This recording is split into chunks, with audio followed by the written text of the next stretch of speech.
All right, let's fucking do it. No music? The Buttonista can't dance anymore. No music. What's up with that?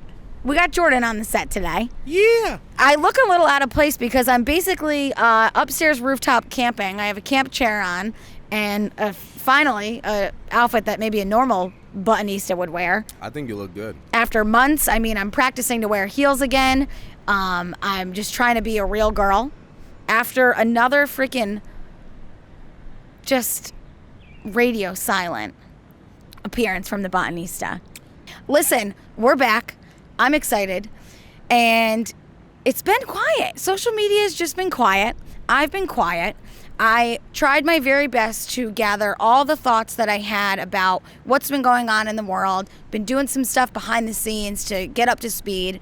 But I recorded this podcast last week with Joe. And this is where I have major props to Jack, my man. Welcome to the Buttonista podcast, by the way. Buttonista podcast brought to you by White Claw. Do I have to talk about White Claw to this audience? Gotta talk about White Claw to this audience. But I feel like I don't. Because if you're listening, you're probably a girl. If you're listening, you're probably my mom. She sees these in the fridge sometimes. And it's just probably like what's meant to be for this audience, this podcast. You guys are super into seltzers. Now I'm super into seltzer. It's easy to drink.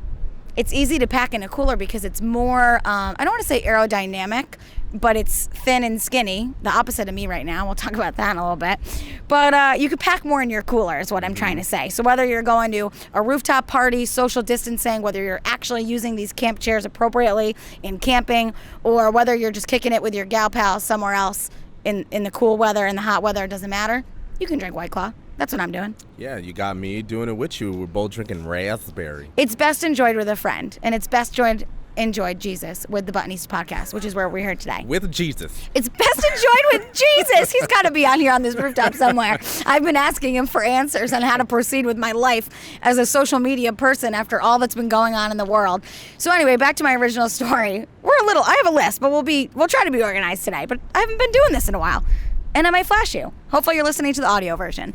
Anyways, so I tried to record a podcast where I wanted to talk all about Black Lives Matter and what's been going on, partly because I hadn't said anything, partly because Two Buttons Deep as a brand, which I am a co-founder of, had been getting a lot of heat for the direction that we decided to take as we kind of progressed through these challenges, what was going on in Albany and what was going on in the rest of the world.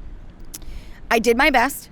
I tried to stay organized, and I think I said some good things, but I don't want to say it's hard to talk about this stuff because nobody would have any sympathy for me, right? It's a lot harder for other people, but it's definitely hard to stay on a thread because there's so many things going on out there, you know? Obviously, you put a lot of thoughts out there, Jordan. We've had other people on our squad as a larger Two Buttons Deep group speak out.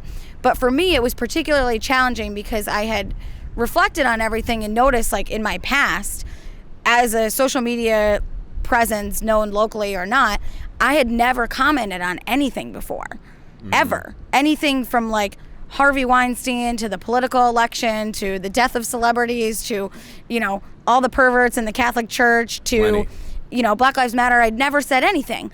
And that made me want to be even more quiet and even more careful and letting the real voices be heard in the time that was most hot and the time that was most pressing for, you know, voices to be heard that had solid, you know, opinions and education and background and experience, you know? Yeah. I don't think what I did was wrong in any way. I've been doing stuff behind the scenes, but for the purpose of this show, and honestly for the purpose of being able to like move on, we are an entertainment company. We're here to provide you guys with weekly content. I need to address it, obviously. So I decided to sum it up into 4 things that I've learned throughout this process. I'm not breaking news here. I think a lot of white people have learned what I've learned, right? Yeah. Number 1, I am privileged AF. AF. I really am. I think that's the biggest takeaway as white people as we begin this journey of, you know, being an ally and helping out, is that we have to understand that the simple day-to-day activities that we encounter are just simply easier, more enjoyable, less anxiety-inducing than people of color. Yeah. So I think step 1 is acknowledging our privilege, you know, as it relates to Two Buttons Deep. We are, yes, you guys are 100% dead on. Your observations are killer. We are 2 white kids from Clifton Park that were not exposed to a huge, diverse group of people growing up. You know, for the most part, yes, we are privileged in the families that we were raised and the zip codes that we were from. But, you know, as a day-to-day person, like my example when I recorded this the first time was like, as a Buttonista, say, like I'm shopping at Zara in Crossgates, or I'm at Crossgates like later at night. You know, no one is following me around or suspecting me of shoplifting or, you know, similar to anybody who's driving and they fear getting pulled over or they fear someone thinking they're going to skip out on a bill somewhere, things like that. And it escalates, obviously. So obviously we just want to put it out there, at least I do as me, that, you know, I acknowledge that privilege and, you know, I'm eager to learn more about what I can do in my position, maybe to make a little bit more of a presence known of where I stand, which is obviously that I would like everybody to be treated equally. I would like to be kind to everybody. I would like people to be kind to everybody else. Number two, though, this is where I could get a little wordy, but I'll try to keep it tight, is that social media is a very strange and complicated beast out there. I will sometimes like joke around about the term like Instagram anxiety. Like when I'm on vacation, this is again a very white privileged example, right? Like I go on vacation, I'm so excited to like be there. I'm in like Croatia and I'm like, oh my God, like I'm going to post some amazing pictures. I'm going to document the whole thing. And I end up like not posting any pictures like on this whole vacation. And I like want to, but I'm like, oh, is this the right picture? Is this the right time? And like, I end up just like doing nothing. Yeah. Right. What will people say? Right. And comment. I feel like I overanalyze like social media in general because I'm on it all the time. I do it professionally for work. I do it with 2 Buttons Deep. I'm building this new brand as someone who's interested in fashion and lifestyle. And what I saw on social media in the aftermath of the death of George Floyd was actually a lot of like negativity amongst all the positive like resources. And I read a lot of amazing things, but you know, the kind of coming at one another, oh, if you're silent, you're part of the problem. And, you know, I'm sort of posting this black square to like let all my white friends know, because most people, you know, like are friends with their white friends. Like I want everyone to know that I support, look at me. And then back to my regularly scheduled programming because, you know, I showed support for 24 hours. Maybe I donated. I posted a link in my bio. And now I'm at like George with my girlfriends and, you know, we're boomeranging at the first bar that's opened. Yeah. And I desperately wanted to avoid that because I didn't want to feel insensitive. And again, I feel like there were so many wonderful voices and resources that I didn't want to get mixed up in that and give it like a look at me moment. Like, look at me, I'm doing whatever, and that point was like my best effort. Yeah. I felt like just taking it back was good. So, anyways, I guess that's my point number 3 is that social media is crazy. Didn't love what everybody did on social media, and that was my decision to like stay quiet and stay behind the scenes.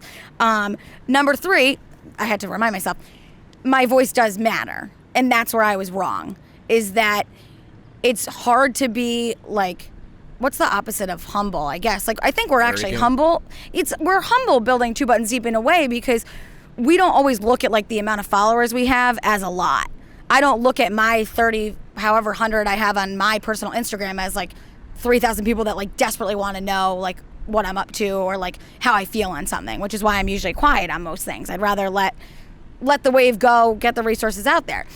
What we found out through 2 Buttons Deep though, and some of the comments and some of the feedback that we got was like, you guys are big. Like you guys are Capital Region big.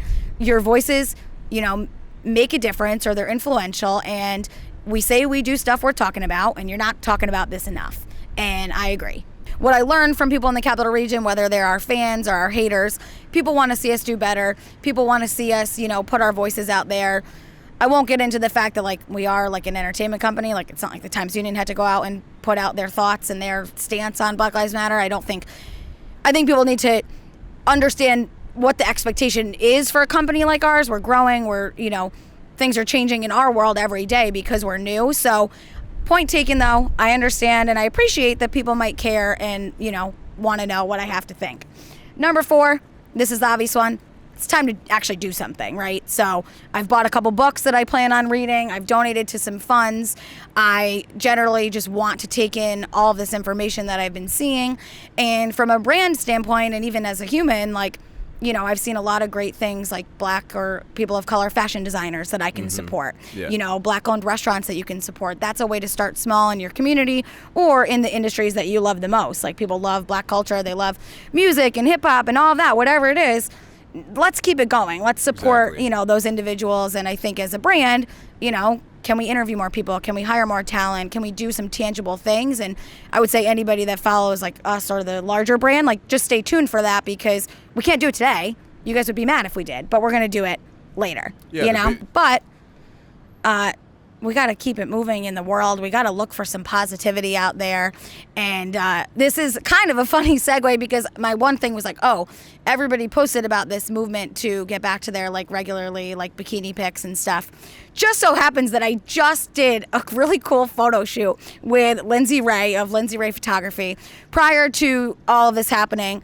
And I was like, it's not a bad thing, but I was like, I'm never going to post these pictures. Like, when is a good time to post, like, not that I really wanted to, like, show them off everywhere, but, like, it was kind of this cool experience. If you guys know Lindsay Ray, I've interviewed her before, but she's all about the self-love experience. Talk about someone that's inclusive and, like, practice what she preaches. Super cool chick in Troy, and she asked me to do a photo shoot with her. She had actually lost, like, all of her followers. She got hacked during the pandemic.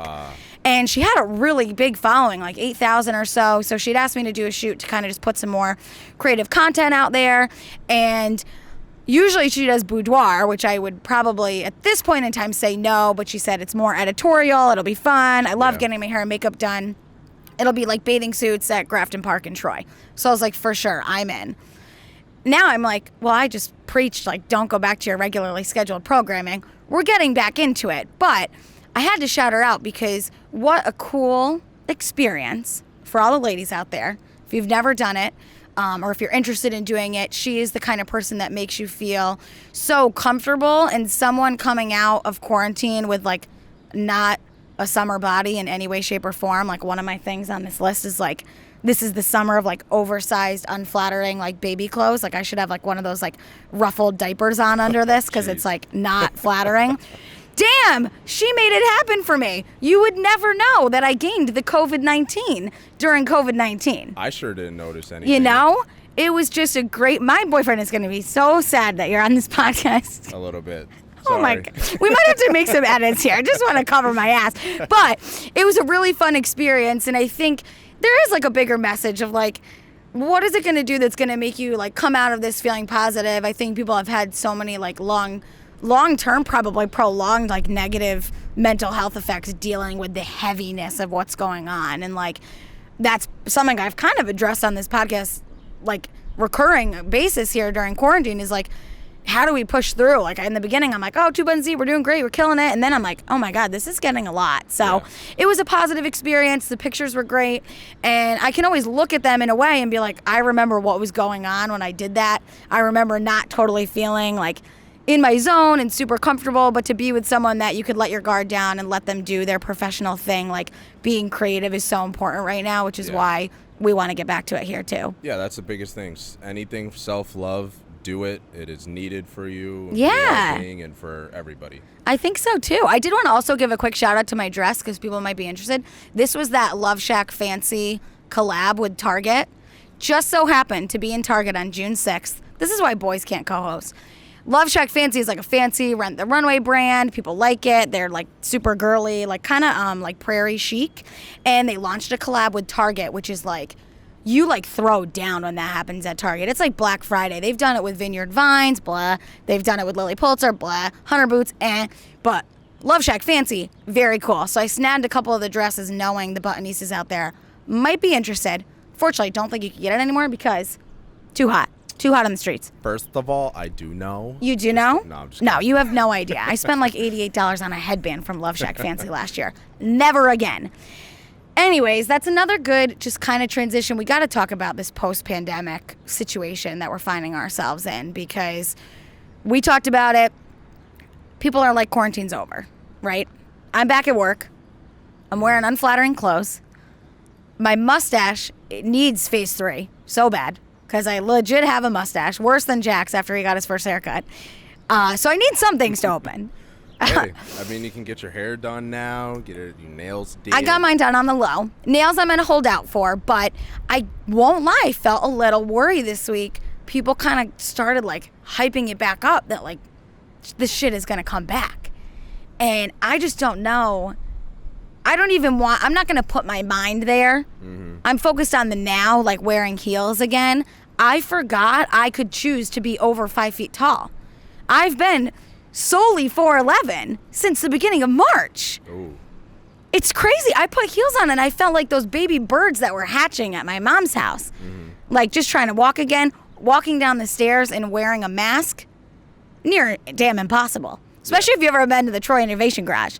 And I'm sure it's like the longest span of like not having to get dressed up. Oh my God, I'm like this though, walking down the stairs, not having to get dressed up, doing my hair again, washing it once a week. So I'm curious to know how everybody's like easing back into a normal beauty routine, because it's not easy. You said you've been looking good. You've been making some improvements. Finally turned from a caveman to, I mean, somewhat normal. So I'm feeling at least a little bit good. I'm just going to ride out my oversized, unflattering outfits. I'm going to keep going fishing. I'm an outdoorsman now.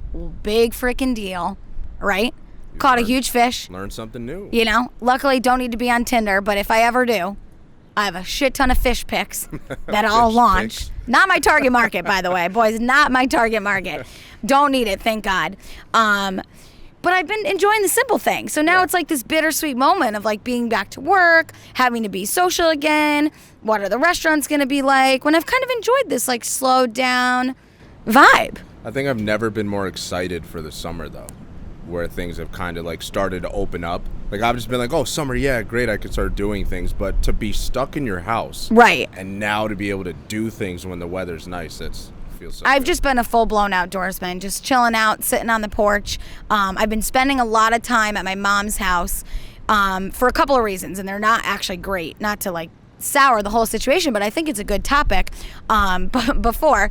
So I've been staying at my mom's house. It's been really nice out, so I enjoyed working from home there as it got nice, so I could sit on the porch and enjoy, take care of her flowers, help her garden, whatever. Until I freaking had 4 straight state troopers at my house the other night after we did our last squadcast because there was a creeper hanging out my apartment all day and tried to break in, and kidnap me in broad daylight. Oh. It was so scary. Had to call the cops, whole situation. He was hiding out in a U-Haul down the street and literally walked up my stairs 2 times, tried to get in the door. It said, what's cooking, good looking. It was trying to get in. It was so crazy. So I'm still kind of like coming out of that weirdness that's happened to me. So people think things happen just in the cities. They happen in the burbs too. Did he know you from the Buttonista? No, thank God. It was just a strange man that had been like kind of loitering the property where my mom lives. I don't want to obviously give specific details, but my neighbor had given me a heads up and said, hey, this guy's been kind of like walking around the property. He was like called, he was asking questions, like he had a bunch of backpacks and stuff. Yeah, no. It was really strange. So he said, hey, if you see him again, this was like probably right around this time, say 6:30 or whatever. If you see him again, give me heads up. I want to, get him out of here so you feel safe. And literally within 15 minutes, he like walked by, started like approaching me, coming up the stairs.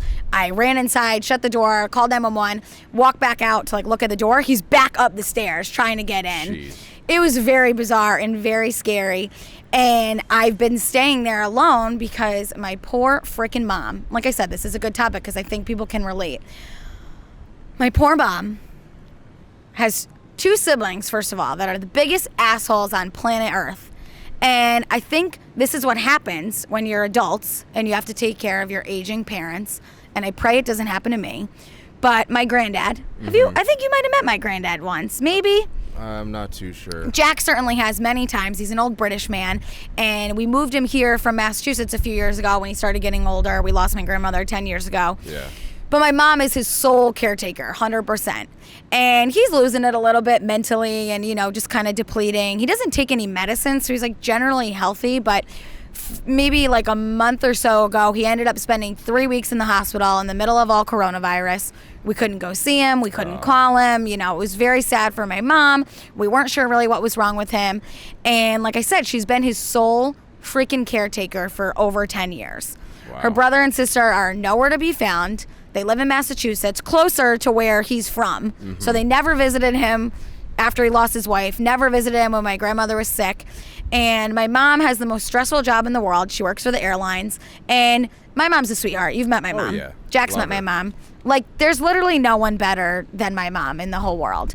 And she does all the things that she does to take care of him, totally selflessly, not looking for any sort of appreciation. But I can see right now with this little health scare and him coming out of the hospital that, like, she just, like, needs help. You know, she needs probably her freaking siblings that would be able to help her assess the situation. So he's got to move into assisted living. I'm trying to make this short, but it's just a shitty story. Like, she's basically been living on his couch for a month trying to take care of him because when he came out of the hospital, they said he needs 24-hour care. And she has a crazy job, and she's literally there every single day doing minimal work and is just so beside herself that, like, her siblings, like, in a time of need, like, she told them that he was in the hospital, but, like, she hasn't talked to her brother in, like, 3 years. And this is all with no reason. Yeah. And, you know, as a, like, daughter of someone that takes on a role this big when somebody's not well, and you watch them do it with no family around, no support. You know, I don't have extended family. I don't have cousins. I don't have aunts and uncles that are, like, ever been really part of my life. So that's why I've kind of been staying at my mom's to, like, ease it for her, to be like, hey, I'll take care of your flowers. I'll clean the house. I'll, like, do what you need me to do while you get through this. Like, I'm closer if you need me to bring food. And, like, the point of bringing it up on this show is that this is not, like, the only family that this has ever happened to, where, like, people get old. Yep. Her siblings, like, want to know where his money is. And I'm like, why the F do they care? You haven't been there. Mm-hmm. They're like, well, we want to know how much money he has left to, like, see what kind of care he needs. And my mom's like, why? That's not why. That's not why. What do you want, $5,000? This guy's going to live forever. In England, like, his relatives lived till they were in their 90s. He's not going anywhere anytime soon. And it's just been this weird other heavy element of the pandemic, the issues in our country and our political climate and social, and then, like, dealing with, like, this widespread thing that I hear all the time from people is, like, families break up. Yeah. I would say now, too, especially with everyone being cooped up inside, like, it's been a time where people can kind of see the little things, as you said, as you might not have noticed. So you being there for your mom, doing those little things around the house, it's, like, a lot more appreciated than, you know, just the action itself. Right. It's like what I have to do. And it's like, you know, she's making such a crazy sacrifice. But, like, what happens in your life? Like, if you have siblings out there and you grow up with your siblings and your parents give you, like, all things considered, a relatively good life. And I mean, like, shelter and food. Like, that's really a baseline responsibility of your parents. For my mom, her parents gave her so much more. You know, her siblings, like, live their own lives like he doesn't exist. Yeah. And I literally text my sister every day, and I'm like, can we make a pact that this doesn't happen to us? Yeah. And I hope someone listens to this and responds and says, like, what their story is, or, like, how they've dealt with it, or, like, how can we make this not happen? Like, who cares about money? Yeah. That much. Like, that's where it's at. It's about money. They don't care about his health. They've never been there. I was always close with my grandparents, even though they didn't live nearby, you know? And I just, if anything comes out of, like, everything that's going on in the world, whether your biggest thing has been, like, losing a family member or a friend due to COVID, like, dealing with, like, racial injustice and how you or a family member or a friend has been treated, or, you know, your own mental health or whatever struggles. This is not the type of podcast that I try to do. But, like, it's taught me, like, we got to preserve, like, those relationships, and we have to, like, be the better people. Yeah, you have to, especially in this time where humanity's really kind of, like, revealed itself, where a lot of negativity, sadly, but just the little things, as you said, doing those small things for your mom while she's going through a big phase in her life.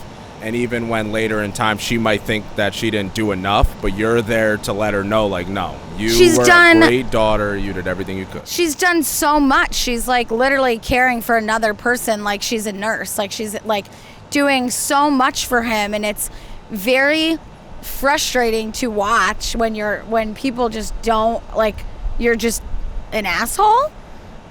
Like, it's so wild. Yeah. regret's a terrible thing, so it might not hit them now, but you never That's know what I later. said too. I sent them like a text that I was like, broke my silence after years of letting them just be shitty people. Yeah. And I was like, here's what she deals with. She's a fucking angel, sorry. And I don't need to see you guys again. Move on. You know, I'm going to try to enjoy my summer. I'm going to read a lot of the Times Union. You know, when things don't make sense to me, I can just read the paper. I can drink a White Claw and go a couple buttons deep. There you go. But listen, that's just a little look into where the Buttonista's been at lately. So when you don't think people are dealing with shit, like people think I've been quiet, well, all the other shit that I have to deal with, not that it's worse or more troublesome than anything else going on in the world, but perspective, you know, kind of like a kind, gentle pat on the back, or maybe a nice gentle rub on the back for people. I think that's what we all need right now. We all do. More than a patio margarita, which I need too. We need both. We need both, but just to know that what we do matters and we all matter. But, you know, just like with the Black Lives Matter movement, it's just saying we matter, not saying all lives don't matter. No. It's just the point of everybody Humans. needs to be known. They're cared for, they're loved, and they're appreciated. We're all in this together, and that made me feel better today. I feel like we needed to reset this show. Hopefully in the coming weeks it'll be more possible to talk about fashion and what's going to go on in Saratoga and what we're up to, and, you know, get into the regular flow of posting, and, you know, maybe I'll post my photo shoot. Who knows? We'll see. But that's for another day. Okay.